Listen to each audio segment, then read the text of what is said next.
Bom dia, boa tarde, boa noite. Aqui é a Eloy da Laudinhos e hoje a gente está com um craque geracional, Laudistino, após uma vitória. Cara, o segundo jogo foi daquele jeito, mas ele tem o Jace, a equipe tem a paciência, tem a resiliência e a gente conseguiu liquidar a Los Grandes no primeiro confronto dessa super semana. É um prazer estar falando com você hoje, Chino. O que você tem a É um dizer sobre prazer, hoje? um prazer estar aqui também. Eu ouvi dizer que vocês conseguiram a primeira vez estar aqui no Media Day da Riot, então é uma coisa. Media Day não, né? Sei lá, na parte midiática da Riot, então parabéns aí pra Laudinhos, pra galera que faz o projeto, que é um projeto muito bacana, né? Na comunidade, acho que é bem legal, acho que não só por ser Loud, mas por falar da gente e movimentar mesmo, acho que é importante, sabe? Então, parabéns aí, muito obrigado. Acho que o dia de hoje. Cara, pra ser sincero, eu não esperava que fosse um 2-0, eu não esperava que a gente tivesse um domínio tão grande no primeiro jogo como foi. Acho que a gente realmente jogou bem, hoje o time todo tá muito de parabéns, acho que o Young Jay, ele mostrou bastante evolução do First Stand pra cá, como eu tinha falado em outras entrevistas, e acho que hoje ele conseguiu mostrar bastante o jogo dele. E isso me deixa bem feliz, assim, acho que a gente foi bem hoje. A, a Lois chegou nessa série sendo um dos invictos junto com a Red, se eu estou correta, né? E Uhum. aí, novamente, igual eles chegaram no confronto contra a própria Loud na Copa CBLOL. Você acha que mudou a preparação para a série de hoje? Mudou contra eles entre um campeonato para outro? Você acha que a Lois teve alguma margem de evolução? Vocês obviamente tiveram uma margem de evolução grande por conta do First Stand. Você acha que Teve alguma coisa de muito diferente ou de minimamente diferente entre o confronto de Lois Loud na Copa CBLOL e Lois Loud no primeiro split do CBLOL? Com certeza, eu acho que pra ser sincero, a preparação muda completamente de um campeonato para outro. É outra meta, é outra leitura de jogo. O momento é muito importante também, então eu percebo que o meta não mudou tanto, mas a leitura, as pessoas percebem que o meta agora é esse. Então a galera realmente agora vê o meta, todo mundo tem a mesma leitura, sabe como jogar o jogo. Então acaba que as partidas são um pouco diferentes do como era a primeira partida lá. Mas também assim, foi uma MD1 aquele jogo, então. E a gente tava com bastante problemas do time mesmo, a gente era um time novo, então a gente não conseguiu mostrar muito o nosso jogo e com certeza a gente melhorou muito de lá pra cá. Então, com certeza a preparação foi bem diferente do primeiro split. A gente teve na Copa, eu joguei de Rumble, se eu não me engano, tomei uma Aurora, não foi uma lane tão boa. E a gente teve uma preparação, falando no top, eu tive uma preparação muito diferente em relação a enfrentar o Zest, porque eu sei o que ele é confortável, eu sei o que ele gosta de fazer, então é, eu já sabia mais ou menos o que eu ia enfrentar ali, sabe? Seguindo nessa mesma linha, você acredita que o XP do First Stand tenha contribuído para amadurecer a line como um todo? E eu queria também saber qual é o impacto dessa experiência internacional teve em você, na sua forma de encarar o competitivo e as suas ambições como jogador? Cara, boa pergunta. Eu acho que, assim, com certeza, a primeira pergunta, com certeza, a Loud antes do First Stage, a Loud agora é uma Loud totalmente diferente. Os treinos, eles. Eu não digo nem de stage, o stage a gente aprende muito como jogador, a gente entende o jogo, a gente aprende bastante e isso é muito bom, mas como eu falei, muitas vezes a gente cria casca quando a gente vai pro internacional, quando a gente toma taca lá. Querendo ou não, a gente cria muita resiliência. A gente sabe que nós não somos os favoritos, a gente vem de uma região minor e mesmo assim a gente dá o nosso melhor, a gente acorda cedo, vai dormir tarde e enfrenta os melhores times do mundo. A gente teve muitos treinos contra times asiáticos, então foi uma experiência que realmente criou bastante casca na gente e, e foi muito enriquecedor, assim, nesse sentido. Deu bastante resiliência e na minha carreira, assim, como pro player, eu não vou negar que ir pra lá foi algo que me mostrou que é possível competir contra os melhores, sabe? Então, eu sempre via a comunidade mesmo, mas não só a comunidade, os pro players, quando eles iam pra fora, eles tinham uma visão de, a gente vai pra fora, vai tomar só taca, vai pra fora pra perder e os caras são muito melhores, é o LoL 2, é outro LoL, mas quando eu fui lá pra fora eu percebi que se você for bom o suficiente, você consegue jogar e você consegue performar. É claro que o jogo é difícil, o jogo é diferente, muito diferente do jogo no Brasil, mas a maior diferença são os detalhes e, assim, você vendo isso, você começa a prestar mais atenção nos detalhes, nos mínimos detalhes é, do seu jogo e vai dando aquela refinada.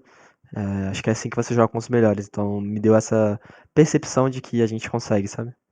Como o brasileiro no geral, né? Não só eu, mas todo mundo. As pessoas falam que você é muito positivista. Eu acho que, considerando muito essa sua postura de encarar eh, os jogos, os adversários, não pelo nickname e pelas histórias que eles carregam em si, mas pelos piques que eles estão propondo dentro dos jogos. Então, como você lida com a pressão de jogar, por exemplo, com um robô, eh, ou com os times internacionais? Como que você estrutura essa visão de não é aquele cara que tá jogando contra mim, é o pique que tá jogando contra mim e eu vou fazer o melhor pra conseguir ganhar essa matchup e conseguir ser o melhor top laner pro meu time? Acho que foi uma coisa que eu aprendi do speed passado pra esse. Quer dizer, do ano passado pra esse ano. Eu não vou negar, no começo da minha carreira, até quando eu tava na Fúria, eu via o outro cara do lado e eu via o Nick, assim, e eu me cagava todo. E eu acho que foi uma coisa que eu comecei a aprender a tentar ligar menos, conforme o tempo foi passando. Eu comecei a realmente perceber o boneco dentro de jogo, que, assim, realmente, pura análise de jogo, não importa quem você estiver enfrentando. É uma coisa difícil, mas que você precisa fazer se você quiser ganhar. Você vai enfrentar caras bons. Eu acho que o ponto de mudança, assim, de eu ser um cara desse jeito que ligava e pra eu parar de ser, foi ir pra Coreia. Eu consegui. Foi uma experiência incrível, assim. Ir pra Coreia, eu joguei contra caras muito bons, joguei contra o Faker, joguei contra esses caras que tem toda a história no LoL e eu percebi que, mano, o boneco deles não tem um movimento tão diferente do meu. O boneco dele tem as mesmas skills, tem os mesmos números, eles fazem as mesmas coisas, então quando eu percebi isso, e eu percebi que até esses caras jogam o mesmo jogo,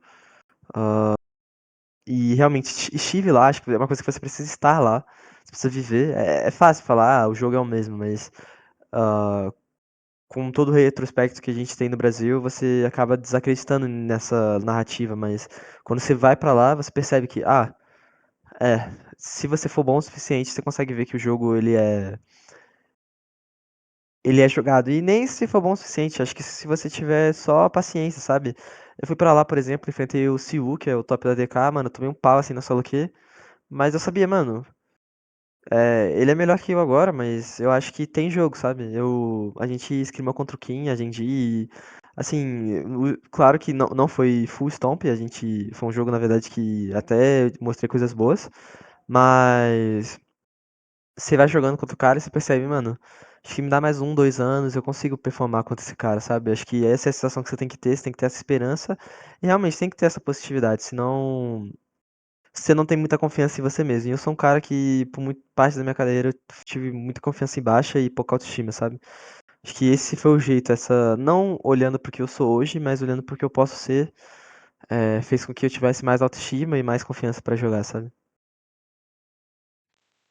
Só para finalizar, a gente vem observando a volta de diversos top lanes rangers, né? Como a Vayne, o Varus, a Aurora e entre outros. Eu queria saber se você gosta desse tipo de meta e se você acha que a Loud tem o que é preciso para implementar eles dentro da identidade do time, que é bem heterogênea. Acredito que, assim, é uma leitura do meta que tá acontecendo agora, porque você se percebe que os jungles têm menos tempo pra ir top, porque eles precisam cuidar bastante da matchup do bot. Isso acaba que é preferível você ter bonecos mais fortes no top, e os ranged são mais fortes, sempre vão ganhar um v1. Então, por isso que você pega bastante esses rangeds, Aurora, o Jace, Porque se você não tiver impacto da jungle na matchup, geralmente o ranged vai ganhar. Então, essa é a leitura que a maioria dos times estão tendo agora, e a gente, como Loud, não é diferente. A gente tem uma leitura bem específica sobre isso, e assim, acho que do jeito que a gente enxerga isso é que, assim, falando eu, na minha opinião, eu sou muito bom de Rek'Sai, sou muito bom de Caçante, sou muito bom de Renek. Acho que esses bonecos eu me identifico mais. Só que também acho que o top laner ele tem que ser flexível, ele tem que jogar de tudo. É, eu acho que é a role que mais abrangente do jogo. Você vai jogar de mage, vai jogar com uma Aurora, você vai jogar com um Caçante, você vai fazer funções diferentes. Você vai jogar de Sion, vai ficar sozinho, vai jogar de Rumble, vai ficar sozinho, ou você vai jogar de Jace, vai todo o seu time vai pra jogar com você, sabe? De Vayne, todo o seu time vai ter que pisar top, ou jogar pra sua side, sabe? Então, assim, eu não vou negar que eu tenho uma preferência por bonecos melees, porque eu acho que eu sou melhor de melee, os meus cliques são melhores de melee, porque eu não tive nenhum meta de ranged ainda. Mas eu tenho treinado bastante de ranged, acho que se você for ver minha solo aqui, eu só jogo de ranged. E eu acho que os tops têm que fazer isso, têm que se adaptar ao meta e tem que jogar com os bonecos do meta, principalmente porque quando você joga com esses bonecos, você deixa seu time mais confortável pra draftar, sabe? Seu time não tem que se preocupar que vocês vão pegar tal coisa e vai ser difícil de jogar o jogo, sabe? Acho que a função do top muitas vezes é só deixar o time confortável. E é o que eu tento fazer jogando com esses picks, sabe? É isso, Chino. Muito obrigada pela entrevista, pela exclusiva. Muito obrigada pelo seu tempo. Parabéns pela vitória. Você pegou uma matchup difícil. A gente viu que nos primeiros 20 minutos tiveram bastante dificuldade, mas você conseguiu ser bem impactante no final do segundo jogo. Parabéns por se manter sempre bem constante em alto nível. Poucas vezes a gente vê jogos que você flipa, então isso faz a torcida muito feliz do lado de cá. E é isso, agradecer e boa Obrigado, sorte obrigado. na terça-feira. Mais uma vez, parabéns pra vocês aí. Tamo junto. Valeu, galera. Obrigada. Pra quem for ver o vídeo, a gente vai soltar em todas as nossas redes sociais exclusivas. Tchau, Chino. Valeu. Tchau, tchau.